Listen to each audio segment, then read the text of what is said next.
Standard 7 चे direct proportion and inverse proportion हे chapter आज आपण बघणार आहोत. तर त्याच्यामधलं आहे प्रॅक्टिस 737. पहिलं एक्झाम्पल आहे, if the 7 kg onion cost of the 140 rupees, how much the must we pay for the 12 kg onions. आता सर्वात पहिले हे डायरेक्ट प्रोपोर्शनचं एक्झाम्पल आहे. डायरेक्ट प्रोपोर्शन म्हणजे जर तुमचा डिनॉमिनेटर 15 आणि इथे आहे 90, इथे आहे 12, इथे आहे 72. जर इथं नंबर ऑफ चिल्ड्रन्स असतील, नंबर ऑफ चिल्ड्रन्स, आणि इथं आहे नंबर ऑफ नोटबुक.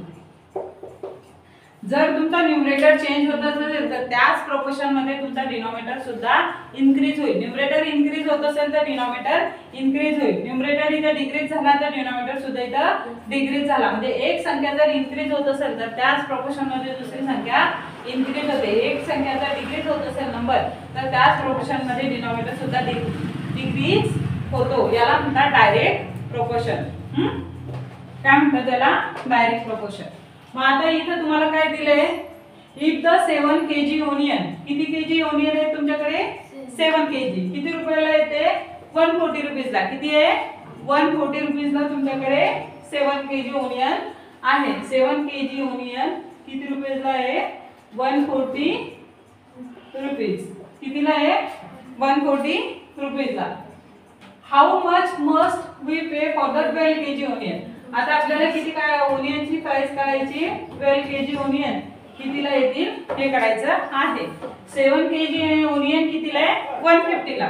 तर आपल्याला काय काढायचंय? 12 kg ओनियन दिलेत का इथं? त्याला आपण काय कन्सिडर करणार? मग x. जे व्हॅल्यू दिलेली नसते तिला काय कन्सिडर करायचं? x. मग आता इथं काय करायचं? 7/140 equal to 12/x. Equal to 12/x.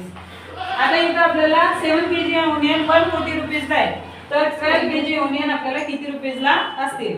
मग आता इथं काय करायचं? आपल्याला क्रॉस मल्टिप्लिकेशन करायचं. काय करायचं? आधी क्रॉस मल्टिप्लिकेशन. मग 7 multiply by x is equal to 140 multiply by किती आलं? 12. मग आता इथं किती झाले हे? 7x is equal to 140 multiply by 12. मग आता इथं काय करायचं? x is equal to 140 multiply by 12 upon हा 7 इकडे मल्टिप्लाय आहे. इकडे आल्यानंतर काय होईल? डिवाइड. याला डिवाइड करायचं. 7 1 जा 7, 7 20 जा 140. x इज इक्वल टू काय येईल? 20 multiply by 12. x is equal to काय झालं? 12 टू जा 25, 240. किती आन्सर आपलं?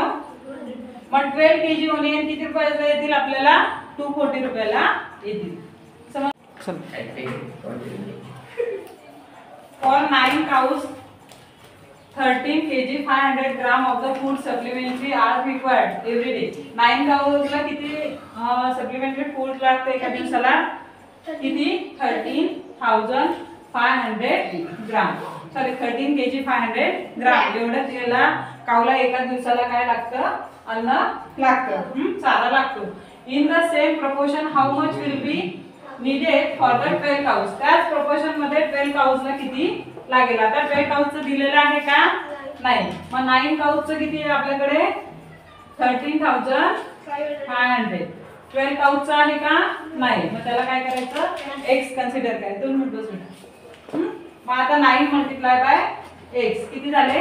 9x. 12 मल्टिप्लाय बाय किती आलं? 3,500. मग आता इथं x हा 9 मल्टिप्लायला इकडे आल्यानंतर काय होईल? डिवाइडला. Is equal to 13,500 divide by 9. 9 1 जा 9, 3 1 जा 3, 3 3 जा 9, 3 4 जा 12. मग आता इथं मल्टिप्लाय करा. 4 मल्टिप्लाय बाय 3,500,000 अपॉन काय आहे? 3. मग आता 5 मल्टिप्लाय बाय काय करायचं आपण 4. 4 5 जा 20 0 राहिले 2. 4 3 जा 12. 12 and 2 14 राहिला 1. 4 1 जा 4. 4 and 1 5. म्हणजे काय झालं 5400 आणि वरचे 2 0 दिले म्हणजे 54,000 किती डिवाइड बाय 3. 3 1 जा 3 किती सांगा ना 3 1 जा 3 3 8 जा 24 18 किती आलं 18. 0 0 0 जशी ते तशी म्हणजे किती लागेल 12 काउजला किती लागेल मग 18,000 एवढा फूड लागेल. 9 काउजला 3,500 लागतं तर 12 काउजला किती अन्न लागेल त्याला आपण दिले नाही म्हणून x कन्सिडर केला. 9 डिवाइड बाय काय 13,500 केले is equal to 12 divide by काय आलं इथं x. मग आता यांचं क्रॉस मल्टिप्लिकेशन केलं 9 मल्टिप्लाय बाय x किती झाले 9x. 12 multiply by 13,500. आता याला काय केलं इकडे हे मल्टिप्लायला होते इकडे डिनोमिनेटरला गेले 12 मल्टिप्लाय बाय 13,500 डिवाइड बाय किती आले 9. मग आता या दोघांचं मल्टिप्लिकेशन केलं आणि त्यांना डिवाइडला 3 ठेवलं. 4 मल्टिप्लाय बाय 13,500 म्हणजे काय झालं 54,000 डिवाइड बाय किती आले 3. आन्सर काय आलं 18 म्हणजे किती लागतात 12 काउजला सप्लिमेंटरी फूड 18,000. किती लागतं इथं x ची व्हॅल्यू काय आली 18,000.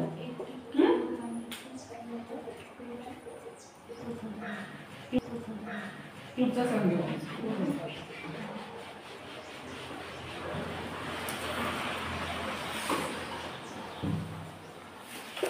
The cost of the 12 quintal 12 क्विंटलची कॉस्ट सोयाबीनची किती आहे 36,000. कितीला येतात 36,000 ला खाली बस.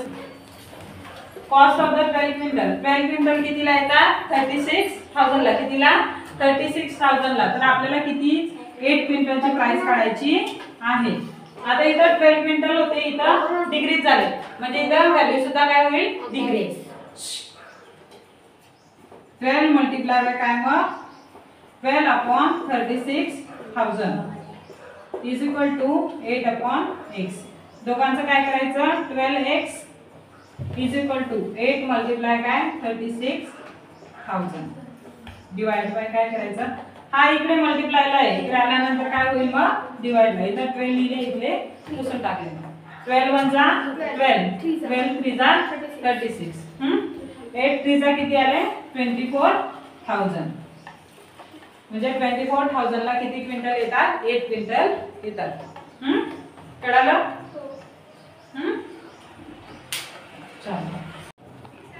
दूसरा सम है if the 600 rupees by 15 branches म्हणजे 600 रुपीज ला किती ब्रांचेस विकत घेतले जातात 15 branches of the feed. How many will the 1,280 rupees buy? 1,280 rupees ला किती येतील. सुरुवातीला किती आहे 600 रुपीज ला किती ब्रांचेस घेतोय आपण ब्रांचेस ऑफ द फीड किती 15 किती 15. तर आपल्याला इथे किती आहे 1,280 रुपीज ला किती विकत घेणारे दिली का किती विकत घेणारे आहे का नाही. मग त्याला काय करायचं आपल्याला x कन्सिडर करायचे काय x कन्सिडर कर. मग आता इथं 600 डिवाइड बाय 15 यांचं काय करायचंय रेशो घ्यायचा आहे इक्वल टू 1,280 डिवाइड बाय काय आलं इथं x काय आले x. याला x ने डिवाइड केला क्रॉस मल्टिप्लिकेशन करा 600 multiply by x is equal to 1,080 divide by 50 upon 50. मग आता हे 600 इकडे मल्टिप्लाय आहे इकडे आल्यानंतर काय होते डिवाइड.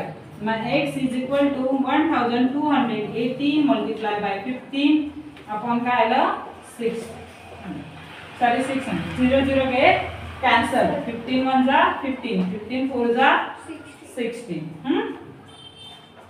4 1 जा 4 4 3 जा 12 4 2 जा काय झालं 8. आन्सर काय आलं 32. x इज इक्वल टू काय आहे 32. किती ब्रांचेस घेणार आहे ब्रांचेस ऑफ द फीड किती घेणार आहे आपण 32 branches of the feet किती रुपयाला 1280 रुपयाला किती रुपयाला 1280 रुपयाला. कळाले दोन्ही एक्झाम्पल.